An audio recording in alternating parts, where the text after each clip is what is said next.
Үш қыз. Баяғыда біреудің үш қызы болыпты. Үшеуі де сақау екен. Бұған әкесі қатты намыстанып жүріпті. Бір күні қыздарын оңаша шақырып алып, былай деп тапсырады. Қыздарым, мен сендерге бір ақыл айтайын, естеріңде сақтаңдар дейді. Айтыңыз, ішімізде шақтаймыз дейді қыздары. Олай болса ұғып алыңдар. Бұдан былай үйге келген кісілердің көзінше ләм-мим деп ауыз ашпаңдар. Келіп кеткен адамдарға да сөйлемеңдер. Әйтпесе сендердің сақау екендеріңді жұрт біліп қояды да, былай шыққан соң пәленшенің қыздары сақау екен деп мазақтап кетеді. Қыздары әкесінің бұл ақылын құп алып айтқанына көнеді. Бір күні бұлардың үйіне бейтаныс жолаушы келіп түседі. Қыздардың әке-шешесі бір жаққа қыдырып кеткен екен.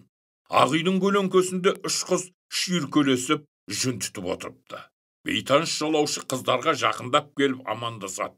Қыздар үндемейді. Әкелерің үйде ме дейді жолаушы. Қыздар жұмған аузын ашпайды. Неге үндемейсіңдер? Сақаусыңдар ма әлде тілдерің жоқ мылқаусыңдар ма деп шұқшияды жолаушы.